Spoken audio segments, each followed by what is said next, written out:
రేవంత్ రెడ్డి మాట్లాడితే బూతులు మాట్లాడుతున్నాడు. నువ్వే ఈ రాష్ట్రానికి విద్యాశాఖ మంత్రివి, నువ్వే ఈ రాష్ట్రానికి ముఖ్యమంత్రివి. అనాథ పిల్లలు, ఈ అర్బన్ రెసిడెన్షియల్ స్కూల్ అంటే బ్రిడ్జ్ స్కూల్లో ఉండే పిల్లలు అనాథ పిల్లలు, ముఖ్యంగా తల్లి తండ్రి లేని పిల్లలు. ఈ అనాథ పిల్లలకు కడుపు నుండి అన్నం పెట్టే చేతనైతలేదా నీకు?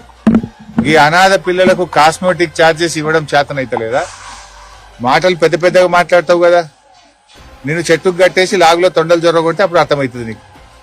ఈ అనాథ పిల్లలకు కూడా అన్నం పెట్టని రేవంత్ రెడ్డిని కొరడా దెబ్బలు కొట్టినా తక్కువే, చెట్టుకు కట్టేసి లాగులో తొండలు జొరగొట్టినా తక్కువే. నీకే మాట్లాడొస్తుందా? మాకు మాట్లాడరాదా?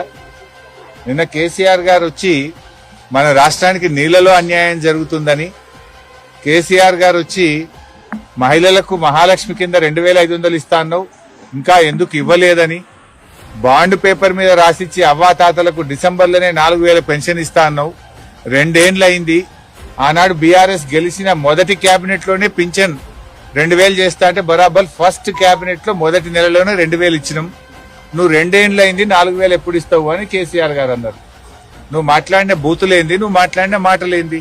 నువ్వేమో విద్యాశాఖ మంత్రి, నేను ఉద్ధరిస్తా, నాకు విద్య మీద ప్రేమ, పేదలంటే ప్రేమ అన్నావు. ఏం ప్రేమ నీది?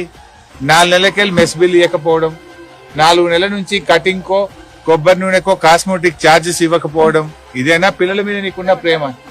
అంటే నీకు తొండాల లాగులు జొరగొట్టాడు ఎవరు లేడనా? నీ లాగులో టైం వస్తుంది బిడ్డ. నువ్వేదో బిర్ర వీగుతున్నావు, అహంకారంతో కళ్ళు నెత్తికెక్కి మాట్లాడుతున్నావు. మళ్ళీ గెలుస్తా, 2/3 గెలుస్తా అని పెద్ద శపథాలు చేస్తున్నా అని మాట్లాడుతున్నావు. వెనకట కూడా గిట్లే శపథం చేసినావు. కొడంగల్లో ఓడిపోతే రాజకీయ సన్యాసం తీసుకుంటా అన్నావు. పొల్లు ఒడగొట్లే నిన్ను కొడంగల్లో. రాజకీయ సన్యాసం తీసుకున్నావా? మాట తప్పినవా? మాట తప్పినవు నువ్వు. మాట తప్పుడు నీకు అలవాటు, పార్టీలు మారుడు నీకు అలవాటు, పదవులు కొనుక్కోవడం నీకు అలవాటు, కమిషన్లు కొట్టుడు నీకు అలవాటు, చిల్లర మాటలు మాట్లాడు నీకు అలవాటు.